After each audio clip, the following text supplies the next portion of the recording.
Hello and welcome to another edition of Birth of a New Dimension. My name is Aurora and I'm having a little bit of technical difficulties. This recording will work out fine.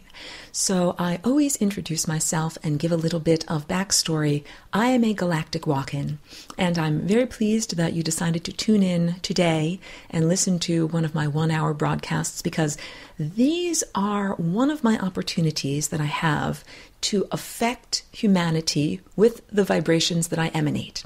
And this goes down to interdimensional ethics. Even if one has a desire to uplift or fix or heal, it is still based in the desire to control others, and that is not an unconditionally loving stance. This is tricky because we all endeavor to be unconditionally loving, but when you really are loving, you fully accept circumstances as they are and people as they are. So it must be understood that the fact that I am here shows that there's a little bit of me that is not perfectly unconditionally loving, because I saw the circumstances that were happening to humanity's consciousness on the planet, and I felt motivated or compelled to change them and to have an impact. I did not look at the circumstances and merely say, I totally accept that this is what's going on and I choose to do nothing. I chose to act. And that is why I am in this level of density. And this might also help to understand the philosophical breakdown between why there are these amazing higher dimensional hyperspace beings who observe a lot of the suffering and difficulties that are happening on the face of the earth right now, and yet who do not act because they are totally unconditionally loving. So, everybody serves a role. If you are 100% unconditionally loving and you are either sitting on a cloud or perched on a mountaintop or whatever, looking at everything, perceiving everything, accepting everything, and expecting nothing. That is true unconditional love. And there are many beings who hold down that vibration or who maintain or embody that frequency. Brief pause. I, however, have a different approach, and it is totally appropriate for each person to have the approach that they need for their particular stage of development. So I was a non-physical being, but I have been a physical being certainly several times in the past. Immediately previous to where I was in this body, I was a non-physical being with my family of consciousness, and we live in telepathic rapport in a higher dimension. And I like to say that I do not come from a particular planet or a particular star system. I come from a collective of consciousness.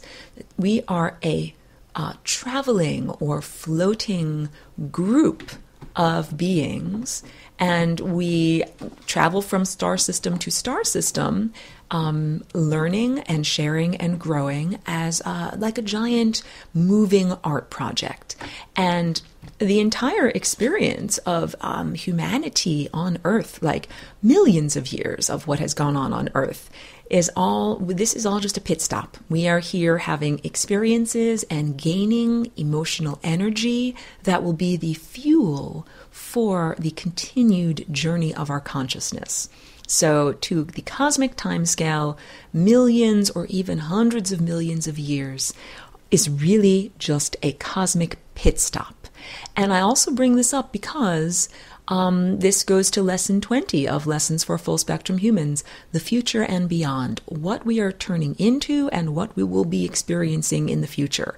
So in order for me as a stellar consciousness to come into the physical container of this physical cellular body, it was necessary to change the physical cellular body. And although it might not look that physically different, for example, I did not grow tentacles or change the color of my skin or, change the color of my eyes to purple or something like that, or grow fangs. The functioning of my body, my cellular corporeal body changed. The way that the cells function changed, and the way that they're affected by consciousness changed. So what really happened was this body began to achieve its full potential. And because there are a lot of things in each person's life that are not fully cultivated, be they higher psychic faculties or intellectual faculties. Like, something, anybody can learn to memorize a deck of cards. Like, these are mental Olympics. There are mental Olympians who cultivate their mind and their memory and have the capacity to look through a deck of cards that have been shuffled and memorize their order, like in a minute. And they do exercises to cultivate this capacity. So I'm trying to say that humanity, for a large part, are the owners of equipment that is not fully explored to its full potential.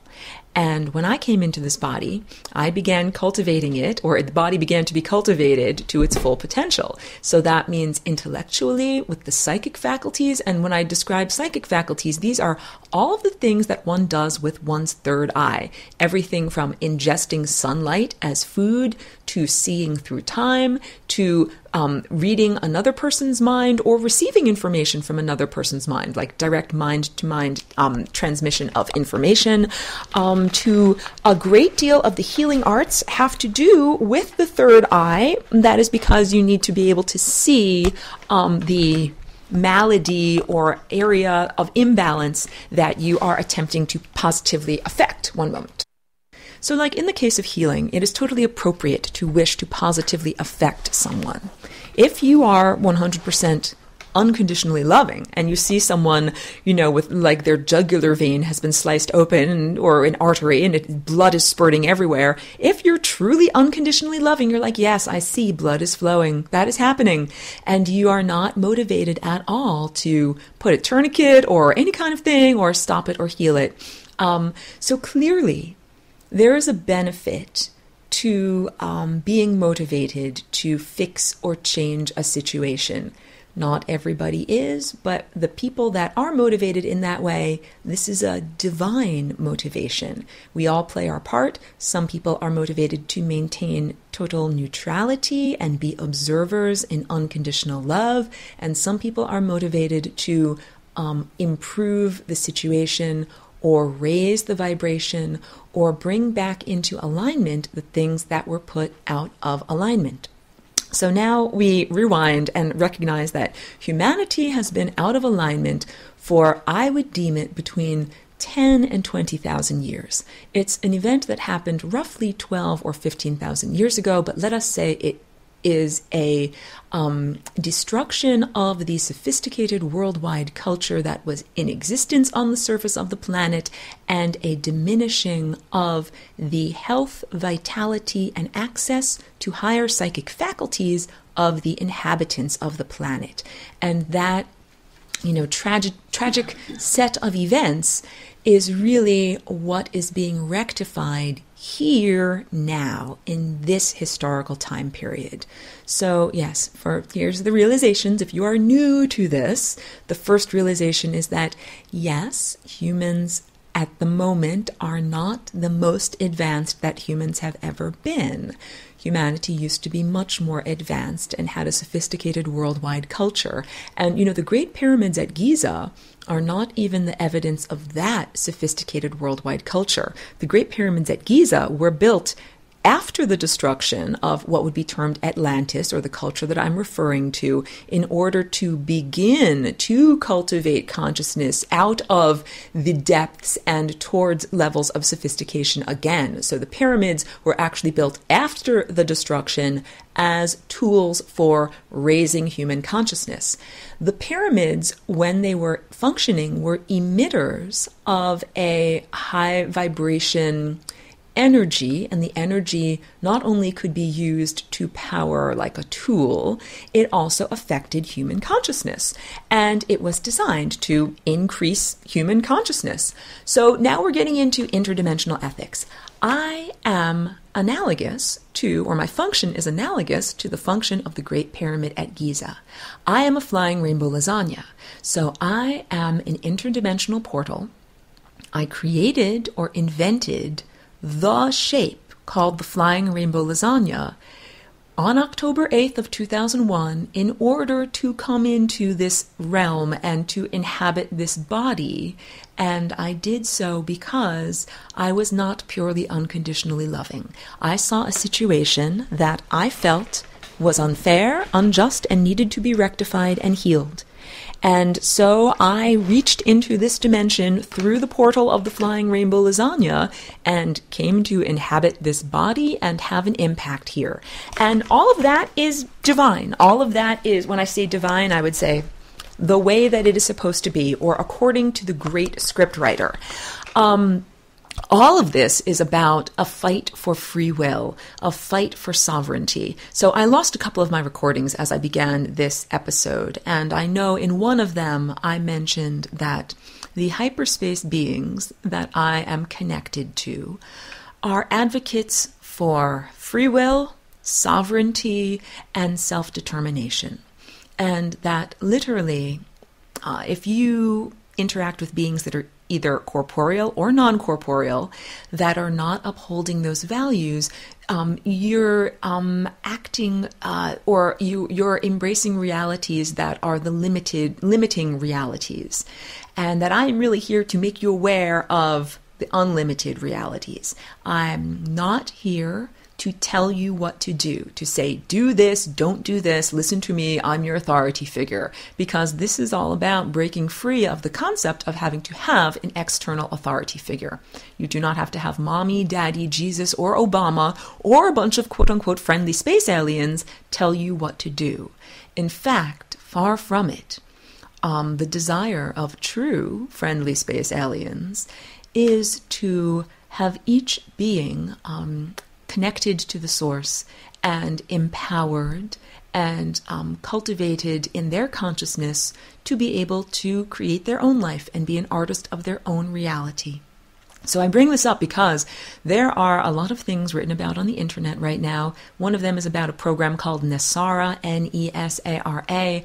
Cannot warn you off enough that I have found this information to be disinformation, a concept that any minute benevolent secret society is going to release quote-unquote abundance funds into your bank account secretly, and that then all of the good people that have been oppressed by the international banking cabal will finally be able to live their dreams of either starting a healing center or being an artist or being a musician or whatever it is. Like, there are so very many people that I know who have beautiful dreams of wanting to share what are their, divine talents and skills, if it's the healing arts or regular arts or music, but it's often a form of sharing that society does not currently support. So, for example, society will support you if your dream and desire is to be a cashier at Home Depot, because society says, yes, we need cashiers at Home Depot. We need people in order to be able to run credit cards for a consumerist society. However, society does not support your desire to, let's say, be a cellist or be a musician. Society says, we don't necessarily need you to play the cello. We need to support the present consumerist economy. So it is up to each individual to rise up against society. I love Terence McKenna. I think he is/was a brilliant thinker, and I quote him often, and he said, culture is your operating system and culture is not your friend. Literally, the operating system of this time and place, the social, cultural program that one is expected to run doesn't care about you as an individual at all. That social and cultural program is actually designed to use you, exploit you for your energy, and degrade you until you die. You are intended to be a good worker bee whose energy, both physical and non-physical, may be harvested by your overlords until you are worn out and either retire or go to a nursing home or die. And that is considered to be an appropriate program for this time and place. Of course, it is a slave program. And in order to break free, first you must understand that that program was created by overlords, by masters over you, and was not incepted with your best interests at heart. It is a program that is designed for you to be exploited. One moment, please. The Flying Rainbow Lasagna is an opportunity to no longer have to be exploited. The Flying Rainbow Lasagna is like a bridge that you can use to go over the blockages that have been perpetrated upon human consciousness for about that 10 or 20,000 year cycle. There are genetic blockages and perception or consciousness blockages. Literally ideas that you are not allowed to think. Things that you are not allowed to perceive with your, we would call it imagination, third eye, or aperture of perception. It's just like censorship.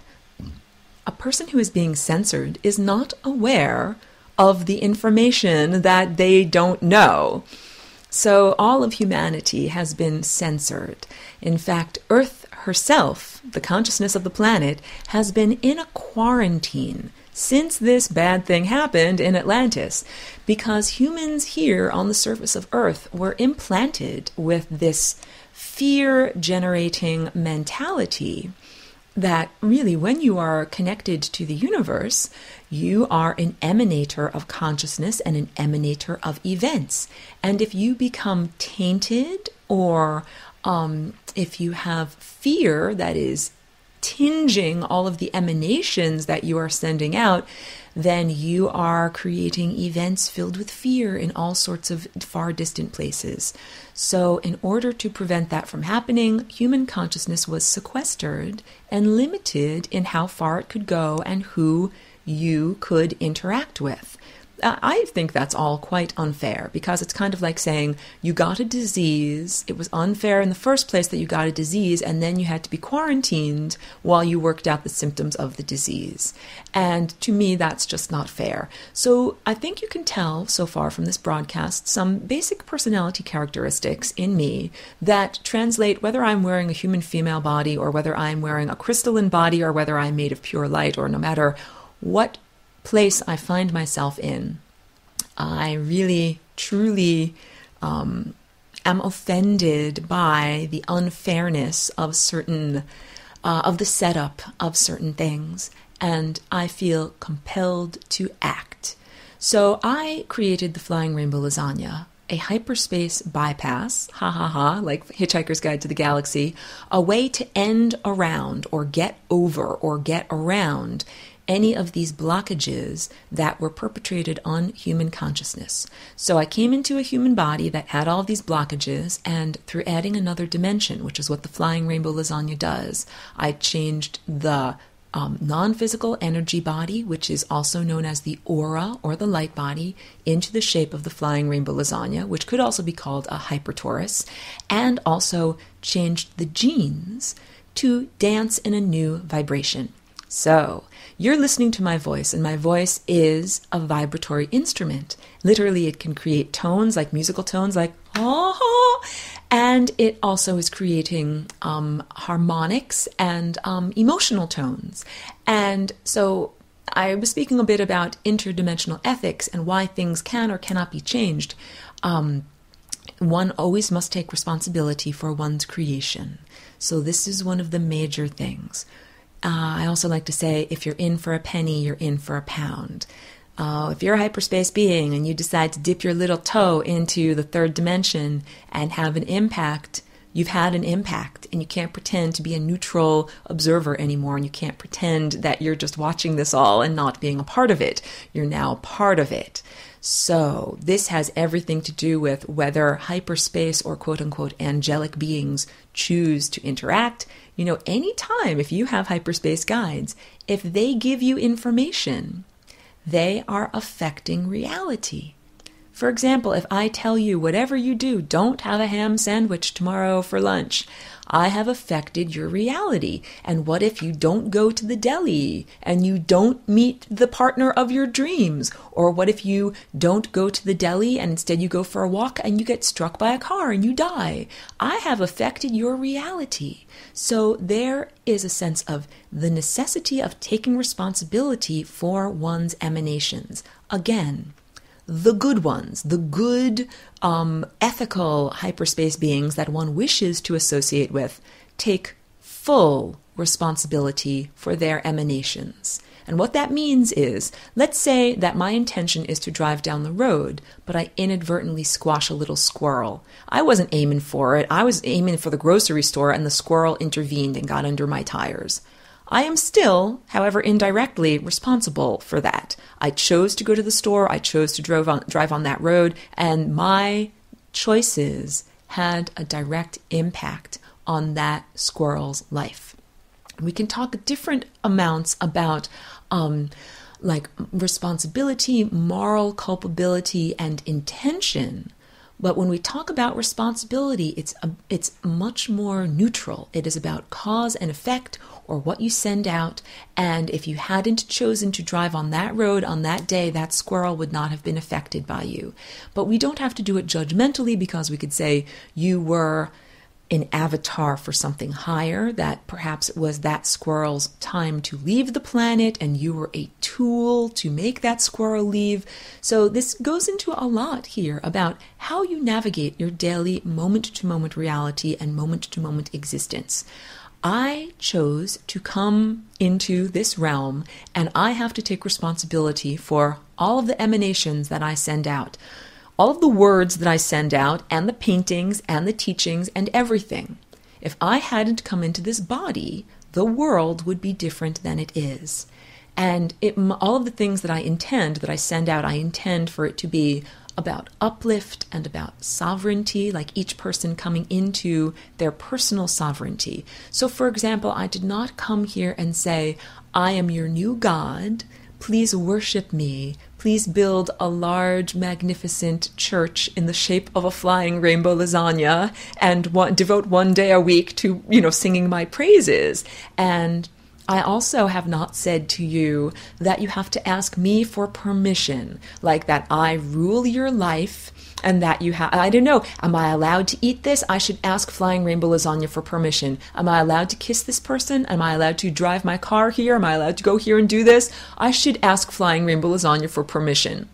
Like, I'm not doing that, and that's totally inappropriate.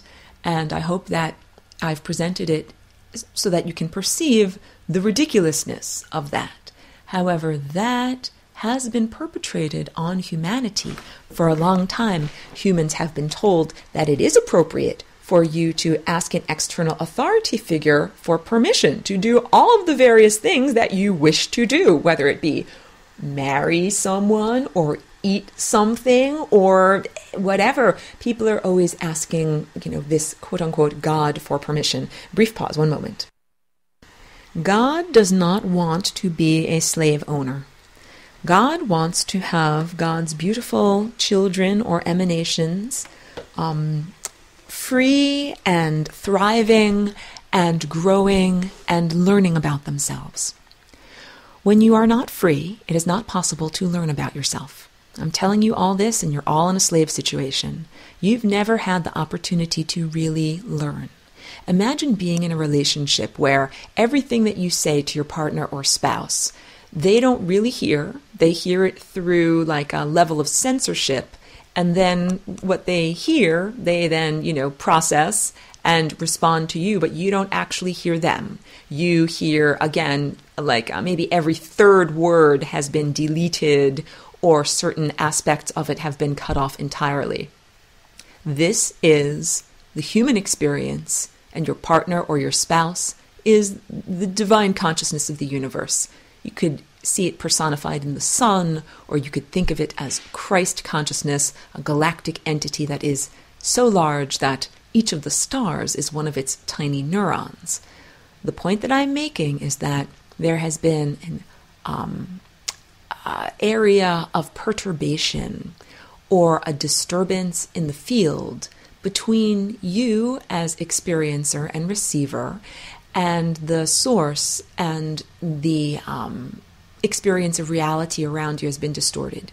So, if you think like you're training a puppy and the puppy makes a mess on the floor, you bring the puppy to the mess and you put its nose in it and say, naughty, naughty, don't do that anymore. And then the puppy learns. This is how it's supposed to be with the experience of being a human. However, the feedback loop is heavily distorted. The spouse and partner that you are interacting with, you're interacting with through a thick layer of distortion. And this is true not only in your present experience, but also in the multiple reincarnations or multiple lives that you are experiencing. So you're living in a distorted experience where it is not possible for you to get direct feedback on the appropriateness of your actions. Or this is how it has been up until now, where the puppy makes a mess on the floor, but the universe doesn't correct you, or the universe corrects you for a mess that was made on the floor 25 years ago. That's not effective teaching, and that's not an effective feedback loop. Humans haven't even had the opportunity to really learn for the past 10 or 20,000 years. And that's pretty crazy. You've been running on the wheel of being recycled, coming back over and over and over, but without the capacity to really understand and learn from and change your behavior or control your trajectory as a result of those insights. Now we get to flying rainbow lasagna. This is a tool for you to use in order to be able to make your own decisions. I don't tell you what to do. The flying rainbow lasagna is an interior tool, like a concept that you embody, that allows you to think for yourself, to no longer be controlled by or directed by the distortions of consciousness that have been ruling your life, and to finally connect directly to Source and experience your own innate divine consciousness. So, I liken this to being a person who comes into a chorus or a choir that's not quite on tune and singing a note, like, singing a C, and then saying, everyone calibrate to this, like this is a C, and then everyone can hear what that is. This is about consciousness. This is about humans existing in a diminished state of consciousness. And I came into this body and into this realm in order to say, humans, this is the note, or this is the vibration or the frequency that you can be making. And it's more comfortable and more efficacious and more empowering, because this is all about becoming an artist of your own reality. So, okay. Lessons for Full Spectrum Humans is the structured, formal presentation of the information that I contain. I could go to a street corner and I could speak to people about the information I contain. I can speak about it to people on the radio, and you might ingest a portion of these concepts. In order to really restructure your mind and your consciousness and your perception, it takes longer than 1 hour on the radio, and the information needs to be presented in the proper order. So I started recording Edu-Creations as just quick 10-minute lessons in 2012 that people could tune in, and that there was no level of commitment. Like, it wasn't like you had to be a part of the whole series. And I found that unless you have the backstory to understand what I'm referring to, it's very difficult in 10 minutes to be able to put together the cohesive totality of what this vision is. So it takes more than just 10 minutes, and it takes more than just 1 hour. Actually there are 2 levels to this information. Just like when you go to school, first you learn basic physics, which is the existence of the atom and what the atom is made of and a little bit about how it acts. And then when you get into advanced physics, you learn more about the significance of what atomic behavior is happening, or what is happening on a quantum level. Well, this is how my class is structured. The first 20 lessons is level 1, the initiatory material. This makes you aware of the basics, that you have energetic anatomy, that you have energy centers on your body that are called chakras, that they are associated with colors, that they are associated with light, but they are not interchangeable or synonymous with physical light. And then we get into concepts of time, timelines, probability.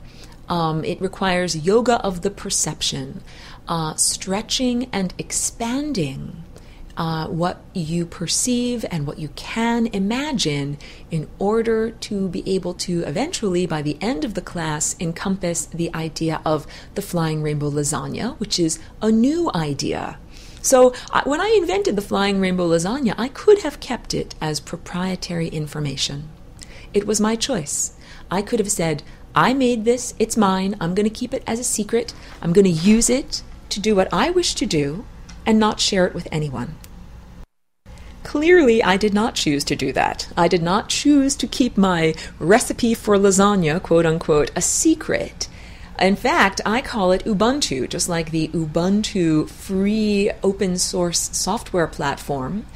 Ubuntu comes from a concept in Africa, the idea of living tribally or in village life, that you would only practice an economy that is good for all. And decisions are made to consider, is this Ubuntu, is this good for all? In my decision, I said, I choose to give this away and share it with everyone. And my real motivation for that was that I thought it would be an incredibly lonely and unfulfilling existence to be the only flying rainbow lasagna. Yes, I would be a magical person with unlimited capabilities and be able to do all sorts of amazing art projects with my consciousness, and there wouldn't be anyone else around on my level to share it with, to see the art projects, to perceive what is going on in any way. That would not be very much fun to me. It's much more fun for me to envision myself as a flying rainbow lasagna of consciousness, surrounded by a wonderful group of fellow lasagnas, beings who have achieved sovereignty, who have claimed their own direct connection to the source, who have their own expression of creative ideals, and that we all bring wonderful energy into the third dimension, or the denser realms from less dense realms, and work together and share that energy. So you can also tell from the way that I'm sharing and from a lot of my philosophy, this is absolutely the type of being that you wish to interact with on a hyperspace or multidimensional level.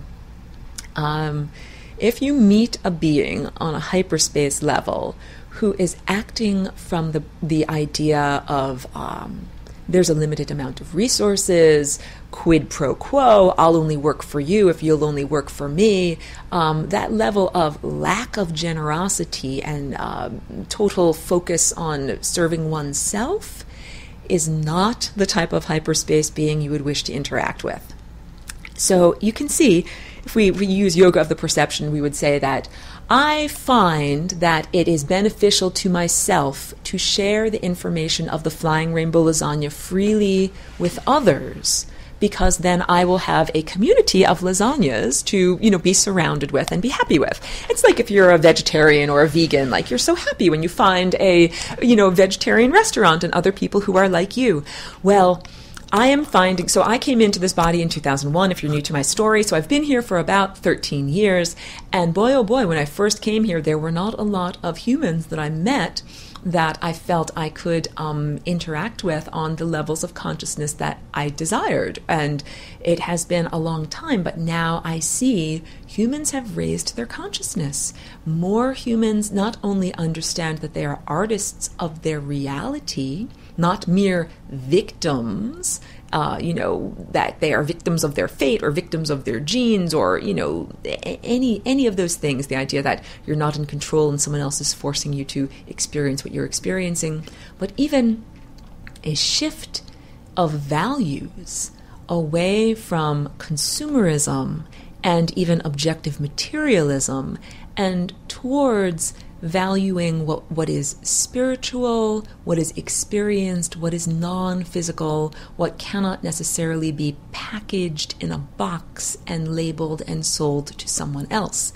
So, I mean, seriously, in observing human behavior, especially since 2008, I've noticed in 2008 there was a massive restructuring on the real estate markets, Wall Street. There was a lot of loss of wealth, and some people who had a lot more comfort and physical objects lost a lot of their physical objects, and it caused a reevaluation and restructuring. I've also noticed that there has been a rise in homelessness in the past 10 years. And at first, there was a lot of judgment associated with looking at people who don't have a home and lack of acceptance. And now I have noticed a change in the value system of humanity, that there is more of a sense of valuing a human because they're innately valuable, and the understanding that your value should not be dictated by the value of your bank account. And I'm so proud whenever I see information about people who are investigating, some people call it the banking cabal, but we would just call it's business as usual for what happens at high levels of banking.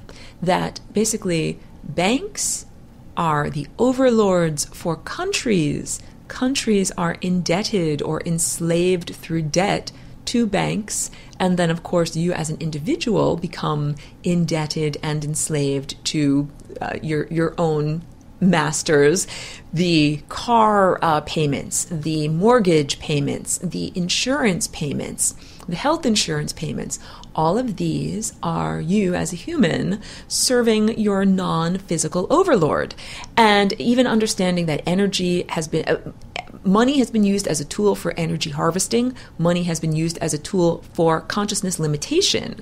So all in the past 10 years, or 13 years or so, that there is a movement on the face of the planet now towards sovereignty, towards each individual person saying, I'm a country of one. I am a sovereign being. And people are testing this in courts, and I'm so proud to see that.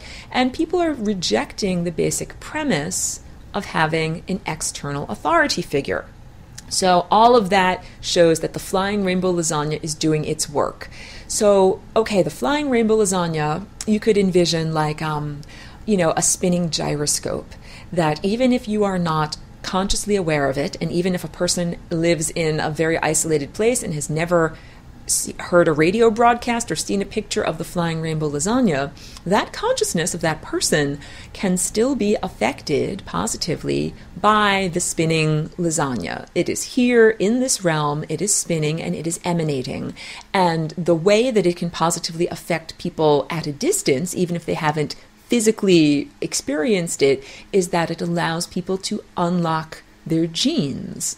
So your genes are similar to a bouquet of flowers, a third-dimensional object that, in order to get into its present state, had to be squashed flat. You took a bouquet and you squashed it flat in order to stick it underneath a door or stick it through a mail slot. You still have flowers, but the flowers are very different, and they're all squashed down in order to get into that lower dimensional state.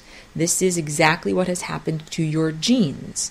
Your DNA is actually not supposed to be a linear strand. It's supposed to be woven into third-dimensional arabesques or lyrical, beautiful shapes, and the flying rainbow lasagna is the key that allows you to begin to reform your genes into those shapes. How does this happen? Well, this goes in, I teach about this in my class, so I use visuals in order to talk about this, but basically, during the time that your DNA is being replicated, so we must also understand DNA is not just a tool for biological replication of an organism, like a mama gorilla has a baby gorilla. It is also a tool for replication of a cell. Like this cell here is now going to replicate itself and make a new cell. That's the exact copy of it. So your genes are always being copied. Genes are analogous to a big book, and some of the pages are stuck together. This is the idea of epigenetics. Not all pages are equally accessible. Some pages are stuck together. In order to access the information in the book of your genes, the book has to be opened or the genes have to be unfurled. And then little RNA messengers ride along the genes, kind of like train cars on train tracks, and make a copy of it. And the point is, your genes are like a zipper. And when they are twined together, the zipper is zipped up. In order to be replicated or accessed and read, the genes need to be unzipped. And it is during that process of the genes being unzipped that you can bring your genes back into their higher dimensional state. So genes are not static objects, even though your science class might have given you that impression. Genes are also not shaped like X's, like chromosomes. Chromosomes, the stage of the cell when genes are shaped like chromosomes is a tiny proportion of the overall cell experience. So a neuron, the cell that is a neuron, can last for 40 years. During most of that lifespan, the DNA in that cell is not in the form of a chromosome. It's in the form of chromatin, which is like a sweater that's been unraveled, so it's just yarn, it's just a thread. And that is so that the DNA can be read, like books with its pages open, or a big scroll that has been unfurled. And the DNA is only rolled back up into its tightly packaged chromosomal format in order to prepare for mitosis, which is cell division. It's kind of like putting on a spacesuit or a heavy winter coat before you have to go out into the atmosphere, because during cell division, the nuclear membrane at a certain point disappears and you've just got DNA floating there, which is kind of like analogous to you just floating out in space. So your DNA is always being unfurled. It is always dancing and vibrating. And now we get into interdimensional ethics. Your vibrations affect other people. Your vibrations are affected by other people. When you play the guitar, if you pluck one string, the strings that are next to the string begin to vibrate sympathetically. And this or it also happens in cellos, in violins. This is the idea that we are living within a sea of vibration, and what you emanate affects others, and you are also being affected by others. That is appropriate. So now we get to intent. My little analogy of driving to the grocery store but unintentionally squashing a little poor squirrel. Sorry, squirrel, it wasn't my intention. We can control our intent. We cannot necessarily control the outcome or the unintended consequences of what we send out. However, we do need to take responsibility for what we send out. So if I'm like, something, I didn't mean to squash that little squirrel, it just happened. But the next time I'm driving down that road, I'm going to be extra vigilant to watch out for squirrels or bunnies and not have it happen. Like the way that I take responsibility for a mistake like that is to say, I'm now going to be vigilant not to repeat that. Because literally, those unintended consequences act through our blind spot. If I knew that I was going to squash the poor little squirrel, I wouldn't have driven on that road. I wouldn't have driven on that day. I would have turned the steering wheel and avoided it. There are things that happen through ignorance. Ignorance is literally merely darkness, a place that the light has not been shined, information that you don't know about. And so a lot of the mistakes or unintended consequences are happening through individuals' areas of darkness, your blind spots, your unintended areas where unintended consequences act through. And then you have to say, I see there was a blind spot there, and now my goal is to become more aware. And the goal of each one of us is totality, to become 100% aware. When you become 100% aware, you are aware of not only yourself as an individual, but all of the cells of your body, the planet upon which you are living, and all of the life that's on that planet, and the total interconnectivity of yourself and everything that is conscious. Yes, and that's a wonderful thing. And also, when you're 100% aware, you can take 100% responsibility. You can apologize to that butterfly in China that you affected it with the wind patterns that you created here because you were whistling a little tune. Because you know that when you whistled that tune, it affected that butterfly. If you do not know, then how can you apologize? We are coming to the point of achieving our totality. So Lessons for Full Spectrum Humans begins mid-January. So we have 2 weeks.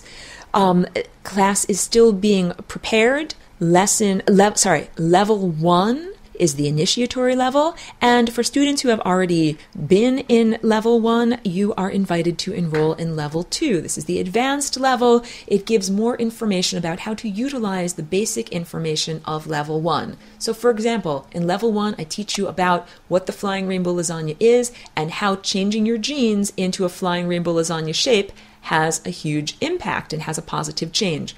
In level 2, we get more into, hey, how do you flying rainbow lasagna as a verb with the sun, or with a black hole, or with an entity, or with a planet?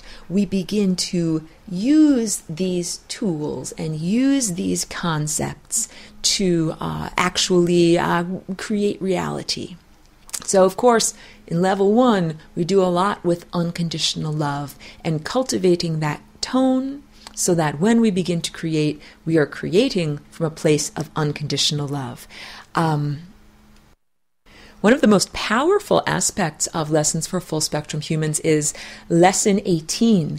So it's 20 lessons, and I put the information as the 18th lesson because I could not start off the semester and be like, hello, welcome to the class. Let's talk about, the origins of human degradation and why you're all slaves and, your alien demonic overlords. Like, I can't start off the class with that. Really, it is necessary to first create a proper perspective and proper foundation of unconditional love, and then we get into what I call self-protection from negative, lower vibrational service to self thought entities. So lesson 18 is split up into 4 parts. The first part is galactic history. It talks about the origins of human consciousness, how humans came to Earth, and how human Earth consciousness was degraded.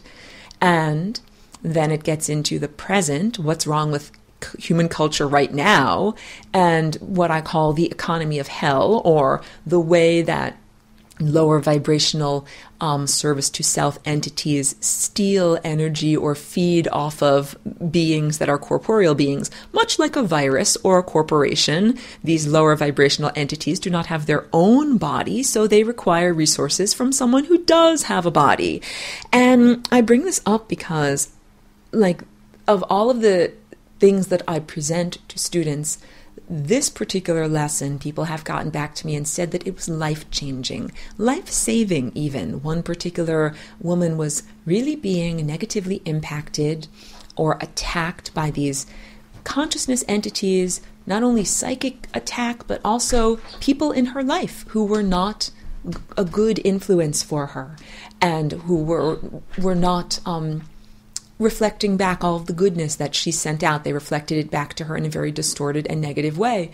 And being made aware that that was going on through the lesson 18 totally empowered this person. And a couple of students have told me stories of that it really gave them the understanding of where their life difficulties were originating from. And then I get into specific techniques of what you can do. How can you get rid of these cosmic creeps that have a negative impact on your consciousness, your day-to-day experience of life, that want to take away your vitality and your energy and your joy and your love, and turn it into a negativity, sadness, sorrow, grief, and anger? That's lesson 18. And then we go into where humanity is heading. We will not have to be stuck on the surface of the planet. Many people enjoy being on the planet. It is a lovely place to be. You can be here for as long as you want to, but as I said, this is meant to be a pit stop or an experience of one chapter of an epic journey that continues onward. All of our experience here in the physical realm as a human is really a brief interlude on our cosmic journey of consciousness. And I urge you to let go of the programming and the attachment to Earth, the planet, earthly existence, and humanoid existence. Because it's just like if you've only ever lived in, a tiny little town in Pennsylvania, and someone says, oh, you really should move to New York City. And you say, but no, I like my tiny little town. I like my little gazebo. I like my little, parade on the 4th of July. I like all of these little things that are about that. And those are all beautiful things, and there's a wide world of even more expansive things that are available to you. So don't get bogged. I urge you not to get bogged down in the provincialism of associating with planet Earth and being a human. There are lots of other places and lots of other options that are available. And also, as ever, when you are here, I live like a warrior. What that means is no matter where I am, I feast my eyes. I live life to the fullest. If I'm in a train station waiting between trains, there's got to be something interesting there for me to see or learn or do, or a person to talk to, or perhaps I'm meant to be there as a conduit to bring energy to someone else. This is how we make good use of our time. We are here on the surface of the planet, and we have energy to send out to others, and we also have energy to ingest and reflect back to the source. And there's always a value. There's always some reason to be here. Oh, this is one of the main things. Not to waste your time, not to waste your physical existence being here in a physical body, especially one that has 2 arms, 2 legs, and can move around and talk, is an amazing opportunity. For people who have grown their own bodies and lived in it since you were a fetus, you might come to take it for granted or even feel mild resentment at the discomforts associated with having a body. I am here as ever to remind you that being a human and having a physical form is like having high-class real estate. It's like having an oceanfront view. Like you're here in the physical realm. You get to see all of this stuff. And we are here historically during a quite amazing time. We are here at the time where a lot of the limitations that have plagued human consciousness are being removed. So not only do you have oceanfront property and a great view, it's a really great show. So I spoke a little bit this week about how human consciousness has changed and increased its vibration, or when we talk about increasing its vibration, it is more energetic. It has more energy associated with it. It is moving at a faster rate. It's vibrating at a faster rate. It's processing at a faster rate. This is what I mean by raised its vibration. So all of that has happened within my lifespan of the past 13 years being here as Aurora in this particular body. And the vibration continues to raise exponentially. Now we are finally in the era where what you send out is being reflected back to you with less and less distortion and more immediacy. The dog that makes the mess on the floor is going to get the newspaper to the nose immediately now. And so I've really seen this past year, even to the point of a couple of friends that I have who are lovely people, but whom have been very depressed or not wanting to be on the face of the earth, manifesting some severe health crises that are totally taking them off the face of the earth. And there's no judgment there. This is just to understand that we are all manifesting our lives. We are all artists of our reality. And if what you paint with your paintbrush of reality can be a life-threatening illness, or it can be total health and vitality. And at this point in our earthly experience, the manifestation is almost immediate. So, if you want to manifest disease, you can manifest that very quickly. Or if you want to manifest health and get rid of your diseases, you can manifest that very quickly. Same thing with all of the other desires that one might have, like for physical resources, for fulfillment, for opportunities.